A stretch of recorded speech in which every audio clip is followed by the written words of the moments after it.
सोमवार को 5 राज्यों के आए विधानसभा चुनाव नतीजे ने देश में विपक्ष को बड़ा झटका दिया है। 5 में से 3 राज्यों में सत्तारूढ़ एनडीए गठबंधन ने बड़ी जीत हासिल की है।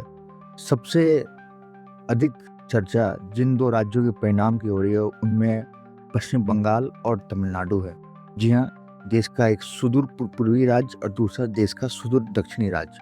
इन दोनों राज्यों में सबसे बड़ा सत्ता परिवर्तन हुआ है और यहाँ एक ऐसी पार्टी सत्ता में आई है जो इस राज्य में अभी तक कभी पावर में नहीं आ सकी थी। जी हाँ, सबसे पहले चर्चा बंगाल की हो रही है, पश्चिम बंगाल की, जहाँ बीजेपी ने अपनी वर्षों पुराने सपने को साकार किया है और बिल्कुल असंभव माने जाने वाली लड़ाई, और जिस बंगाल को ममता बनर्जी का गढ़ कहा जाता था, वहाँ उसने न केवल जीत हासिल की है, बड़ी ही प्रचंड जीत हासिल की है।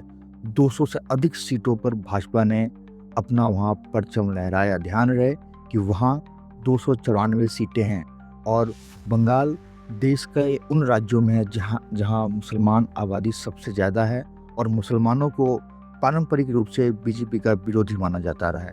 इसलिए इस नतीजे को बहुत बड़ा ही अहम माना जा रहा है और ये भारतीय जनता पार्टी का वर्षों पुराना सपना रहा है, क्योंकि जो बीजेपी का जो पुराना स्वरूप था, मूल स्वरूप जनसंघ, उनके संस्थापक थे श्यामा प्रसाद मुखर्जी, जो पश्चिम बंगाल से ही आते थे। तो ऐसे में हर भाजपाइयों का एक सपना था कि एक दिन बंगाल में भी भाजपा की सरकार बने, जो आज मूर्त रूप लेता दिख रहा है।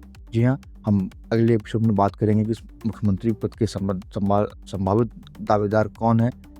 हालांकि शुभेंदु अधिकारी को सबसे बड़ा प्रबल दावेदार माना जा रहा है, क्योंकि इन्होंने लगातार दूसरी बार उन्होंने मुख्यमंत्री ममता बनर्जी को हराया है। पिछली बार 2021 में उन्होंने नंदीग्राम सीट से ममता को शिकस्त दी थी। इस बार उन्होंने भवानीपुर जाकर ममता बनर्जी को हराया है।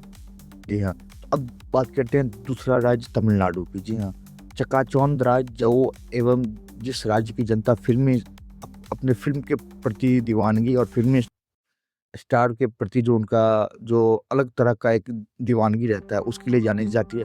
पूरे देश में इकलौता तमिलनाडु है जहाँ जो फिल्म एक्टर्स हैं, एक्ट्रेस है, उन्हें भगवान देवी देवताओं का दर्जा वहाँ के लोग देते हैं और इस बार भी ऐसा ही हुआ है। एक साल की पहली नई नवेली पार्टी तमिल के सुपरस्टार थलापति विजय ने जबरदस्त प्रदर्शन करते हुए चुनाव में जीत हासिल की है। उनकी पार्टी सबसे बड़ा दल बनकर उभरा है। हालांकि वो बहुमत से सरकार बनाने के लिए जो बहुमत चाहिए उससे पीछे है, लेकिन माना जा रहा है कि वो आने वाले समय में किसी भी दल से गठबंधन कर सरकार बनाएंगे। उन्होंने जो विजय की जीत की सबसे बड़ी बात यह है कि उनके उम्मीदवार ने मौजूदा सीएम स्टालिन तक को हराया है और लोग काफ़ी, ये एक अप्रत्याशित सफलता है। एक पार्टी जो बिल्कुल चंद महीने पहले वजूद में आई और उसने पूरे स्टेट को जीत लिया।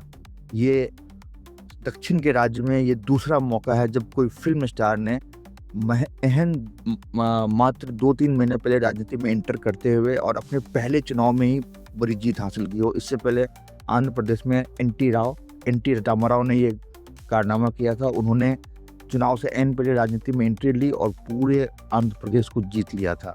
बहरहाल, अब देखते हैं देश की राजनीति आगे किस दिशा में जाती है। अगले एपिसोड में हम चुनाव से जुड़ी कुछ और रोचक बातों पर बात करेंगे। धन्यवाद।